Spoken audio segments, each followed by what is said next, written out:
Hello beautiful twin souls, कैसे हैं आप सब। उम्मीद करती हूँ कि आप सब बहुत अच्छे हैं।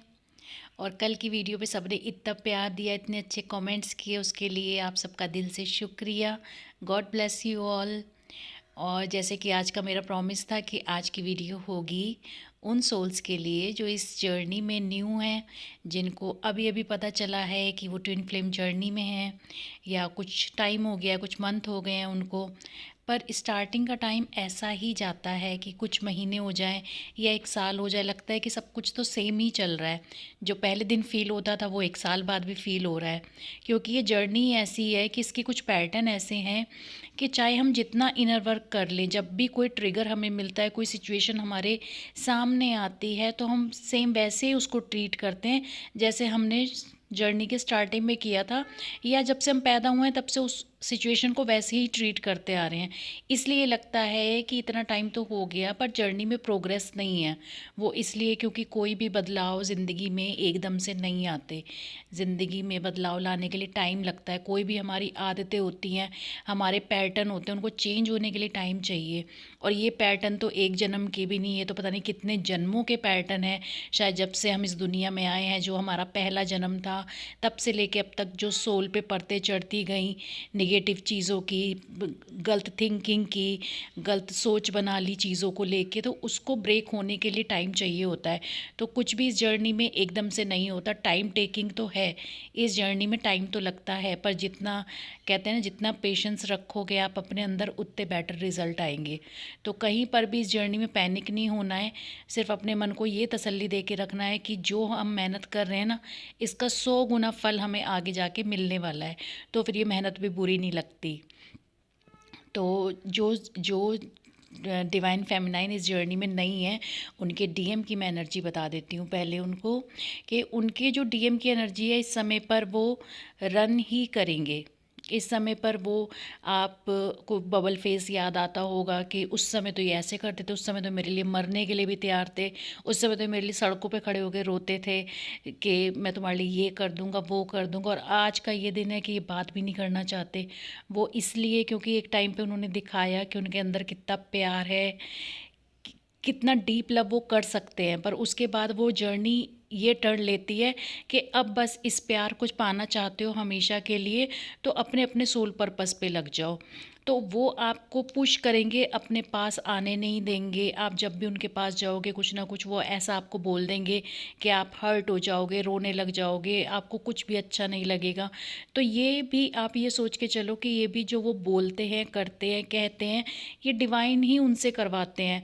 उनको शायद खुद भी नहीं रियलाइज़ होता कि वो बोल क्या रहे हैं। वो इतना गंदा बोल रहे हैं, इतना कड़वा बोल रहे हैं, जो किसी को हर्ट कर जाएगा, क्योंकि ये रियलाइजेशन उनके अंदर है ही नहीं। तो ये एक डिवाइन की मर्ज़ी से सब कुछ होता है।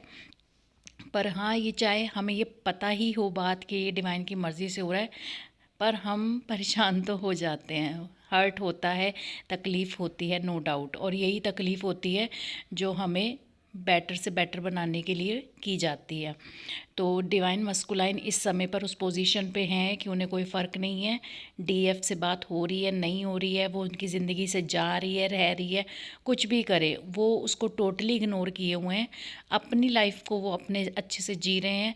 अब इस टाइम पे जो अर्ली स्टेज होती है, इसमें डिवाइन फेमिनाइन ये भी नोटिस करेंगी कि डिवाइन मस्कुलाइन की लाइफ में काफ़ी सारी लड़कियाँ इंक्लूड होती हैं। चाहे वो उनकी बेस्ट फ्रेंड हो, चाहे सिर्फ गर्लफ्रेंड हो, चाहे सिर्फ किसी से चैटिंग ही चल रही हो सोशल मीडिया पर होते हैं मल्टीपल उनके रिलेशनशिप। और वो इसलिए भी होते हैं क्योंकि वो एक तरीके से उनके कार्मिक बोले जाते हैं। जितने भी कार्मिक्स पैटर्न हैं वो उनको क्लियर करने होते हैं। प्लस वही लड़कियां उनको ये रियलाइज़ करवाती हैं कि तुम जो ढूंढते हो ना, कि ये सुंदर है, ये मेरी कास्ट की है, ये तो बड़ी अट्रैक्टिव है, ये कितना अच्छा बोलती है, तो वो हर तरीके की लड़की की तरफ अट्रैक्ट होते हैं। एक टाइम उसके साथ बिताते हैं, फिर उनको रियलाइज़ होता है कि नहीं यार, ये दूर से ही ठीक लग रहा था, पर वो बात तो फील नहीं हो रही है ना। तो जब वो मल्टीपल लड़कियों के साथ रहते हैं, तब उनको लास्ट में जाके डिवाइन फेमिनाइन की कदर होती है कि इसके जैसा कोई नहीं है। जिसको छोड़ के मैं 100 के पास गया था, उन 100 के पास भी वो चीज़ नहीं है। वो उनकी आत्मा को वो सेटिस्फेक्शन नहीं मिलता कि जो डिवाइन फेमिनाइन के पास था। तो ये चीज़ भी आपके लिए प्लस में जाती है कि ठीक है, उनको फ्री छोड़ दो, वो जहाँ जा रहे हैं कुछ भी कर रहे हैं वो आपके हाथ में है ही नहीं। आप जितना ज़्यादा उनको चेज़ करोगे वो आगे भागेंगे। बस एक गुरु मंत्र आप याद रखना कि जितना आप डिवाइन मस्कुलाइन के पीछे भागोगे वो आपसे 10 कदम आगे भागेंगे। जब आप रुक जाओगे, उनको चेज़ नहीं करोगे, उनके पीछे नहीं पड़ोगे, वो वहीं रुक जाएंगे। और जब आप पलट जाओगे अपनी तरफ कि मुझे अपने ऊपर काम करना है, अपनी ज़िंदगी देखनी है, अपनी लाइफ एंजॉय करनी है, उस समय वो धीरे धीरे आपकी तरफ आना स्टार्ट होंगे। चाहे आप ये नोटिस कर लेना, जब आप उनको कॉल मैसेज करना बंद कर देते हो, पूरी तरह से उनकी लाइफ से गायब हो जाते हो, तो वो खुद आपकी तरफ कॉल मैसेज उनका आना स्टार्ट हो जाता है। अब अगर आप सोशल मीडिया पर उनको स्टॉक कर रहे हो, डीपी चेंज कर रहे हो, स्टेटस सेट लगा रहे हो कि ये देख ले, ये समझ जाए, ये फील कर ले कि मैं कितना दुखी हूँ, परेशान हूँ, तो ये चीज़ गलत है। ये आप उनको और वीक होके दिखा रहे हो। और डिवाइन मस्कुलाइन को वीक डिवाइन फेमिनाइन कभी पसंद नहीं आती कि यार ये रोती धोती रहती है, इस पर कोई काम नहीं है करने के लिए, इसको ये नहीं कि अपने ऊपर ध्यान दूँ, अपने करियर पे ध्यान दूँ, अपने लुक पे ध्यान दूँ, या अपनी ज़िंदगी में मस्त रहूँ, अपनी फैमिली फ्रेंड्स में मस्त रहूँ। तो उनको नहीं पसंद आती ऐसी डिवाइन फेमिनाइन। और यही चेंज डिवाइन भी आपके अंदर लाना चाहते हैं कि आप डिवाइन मस्कुलाइन को छोड़ दो, वो क्या कर रहे हैं क्या नहीं कर रहे, वो अपनी जर्नी के अकॉर्डिंग ही सब कुछ करेंगे। आपके रोने से कुछ नहीं होगा, आपके उनको बोलने से कुछ नहीं होगा, आपके गुस्सा करने से कुछ नहीं होगा। तो इसलिए अच्छा है कि उनको उनके हाल पे छोड़ दो, वो डिवाइन देख लेंगे। और आप सिर्फ ये ध्यान रखो कि मुझे अपने ऊपर वर्क करना है। आप इन दिनों उनकी एनर्जी ऐसी बनी हुई होगी कि आप जितना भी कॉल मैसेज कर लोगे, आपको एक बार तो लगेगा कि अगर एक बार कॉल आई है तो बहुत अच्छे से बात होगी, चलो अब तो सब कुछ ठीक हो गया।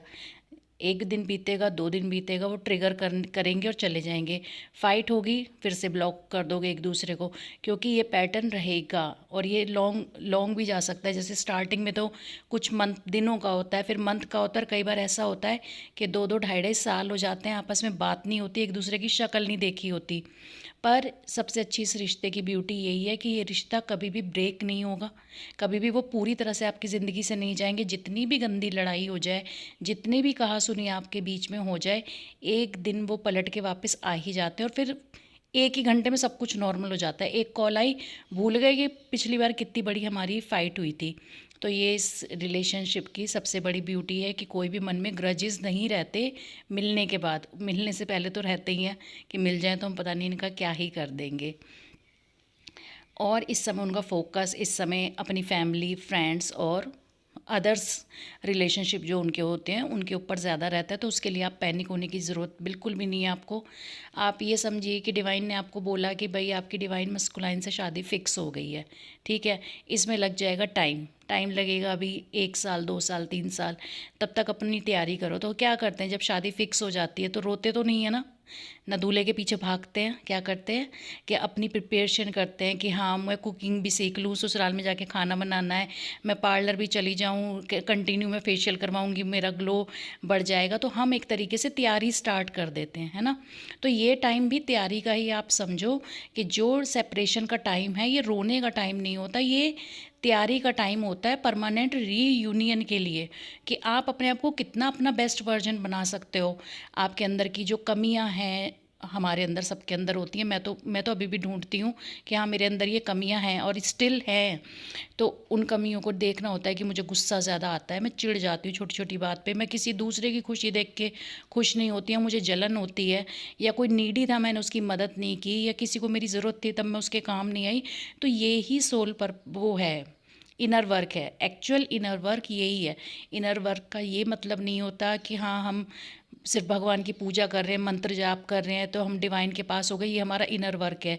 वो तो है ही, साइड बाय साइड पूजा, डिवाइन से कनेक्शन तो हमें करना ही होता है, क्योंकि ये सारे आंसर हमें वहीं से मिलते हैं। पर अपनी सोल पे काम करना, अपनी आत्मा पे काम करना, अपनी आत्मा को आप जितना प्योर बना सकते हो, जितना अच्छा, जितना निर्मल बना सकते हो। जैसे एक बच्चे की आत्मा होती है, वो ये नहीं सोचती किस चीज़ में मेरा नुकसान है, फ़ायदा है, मैं ये काम करूँ या ना करूँ। उसको ये पता है कि इस काम से दूसरे का भी फ़ायदा हो सकता है तो मैं करूँगा, उसको हेल्प चाहिए तो मैं करूँगा। तो इस तरीके की जब प्योर चीज़ें आप अपनी आत्मा के अंदर डालना स्टार्ट करते हो, अपनी आदतें चेंज करना स्टार्ट करते हो, ज़्यादा दिमाग नहीं लगाते चीज़ों के ऊपर, एक अच्छा इंसान बनने की कोशिश करते हो, तो वही है हमारा आत्मा को प्योर करना। और इनर वर्क का सबसे मेन पर्पस वही है। इनर वर्क मेन एक चीज़ जो हम सोचते हैं ना कि एक 2-3 पैटर्न बने कि मेडिटेशन किया, पूजा की, 2-3 चीज़ें और इनर वर्क में इंक्लूड कर दी गई हैं। पर आप सब कुछ भूल जाओ, आप सिर्फ ये देखो, अपने पेपर पे लिखो कि क्या-क्या चीज़ों पे लोग मुझे टोकते हैं कि तुम बहुत गुस्सा करती हो, तुम यार बहुत जल्दी चिढ़ जाती हो। तो उन चीज़ों को नेगेटिव वे में ना लेके बल्कि पूछो कि क्या कमी लगती है आपको। मैं अपने फैमिली मेंबर से हमेशा पूछती हूँ कि अच्छा मेरे अंदर की कमी बताओ कि क्या आपको लगती है। और ये मैं तब से पूछती हूँ जब मुझे जर्नी का अता पता भी नहीं था। ये बाय बर्थ ही मेरे साथ चीज़ थी कि मैं स्टार्टिंग से ही पूछती थी। कहते क्यों पूछती है? मैंने कहा मुझे लगता है कि वो कमी मैं दूर करूँ अपनी। और वो अभी तक मेरे अंदर आदत है कि सामने वाला अगर मेरी किसी बात पे चिढ़ रहा है, इसका मतलब ये मेरी गंदी आदत है, मुझे इसको चेंज करने की ज़रूरत है ना? तो इस तरीके की छोटी-छोटी चीज़ों को अपनी लाइफ में इंक्लूड करो। पूजा पाठ तो करना है ही, भगवान का नाम लेना है ही, भगवान से कनेक्शन जितना स्ट्रॉन्ग बनाओगे, उतना आपको भारी गाइडेंस की ज़रूरत नहीं पड़ेगी, आपको डिवाइन से सब आंसर मिल जाएँगे। वीडियो काफ़ी लंबी होती जा रही है, तो मैं डिवाइन फेमिनाइन आपको यही बताऊंगी कि अभी ये बहुत अर्ली टाइम है। किसकी जर्नी का कब टाइम कंप्लीट होना है ये इनर वर्क पे डिपेंड करता है। तो जितना अच्छे से आप अपना इनर वर्क करोगे, आप सबसे पहले डीएम को चेस करना बंद कर दो, सोशल मीडिया पे, कॉल पे, मैसेज पे, वो कुछ भी करें आपको फ़र्क ना पड़े। बस उस सिचुएशन में खुद को ले आओ और पूरा फोकस अपने ऊपर करो कि आपको क्या नए कोर्स सीखने हैं, करियर में क्या करना है, स्टडी में क्या करना है। अगर आप हाउसवाइफ हैं तो आपको अपनी फैमिली पे फोकस करना है, साथ साथ अपने ऊपर भी फोकस करना है, कुछ नए कोर्स ज्वाइन करने हैं, कुछ नई चीज़ें सीखनी है। तो ये चीज़ मैं बस आज के लिए इतना ही रखूँगी, बाकी नेक्स्ट वीडियो के लिए रखूँगी क्योंकि ऑलरेडी ये लंबी हो चुकी है। और साथ में चैनल सॉन्ग मैं कल भूल गई थी, उसके लिए सॉरी। और चैनल सॉन्ग मैं आज ज़रूर अटैच कर दूँगी आपके लिए। और जो भी एंजल्स नंबर आप सबको दिखाई देते हैं उनको प्लीज़ डिकोड ज़रूर किया करिए, क्योंकि वो दिखते ही इसीलिए हैं ताकि आप उनको देखें, उनका मीनिंग देखें, उस पर वर्क करें। तो आपको समझ में आएगा कि आने वाले टाइम में क्या चीज़ें आपकी लाइफ में होने वाली हैं और अभी आपको किन चीज़ों पे काम करना है।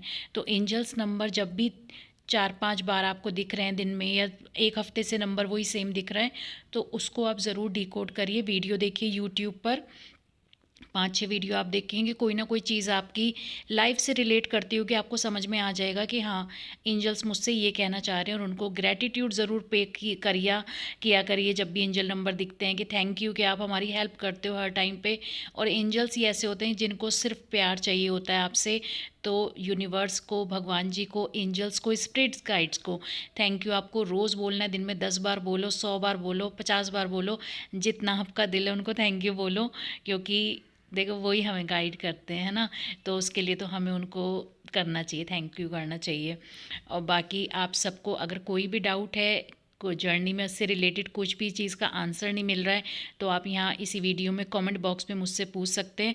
मैं आंसर आप सबको करूँगी कि आप क्या जानना चाहते हैं। God bless you all the best.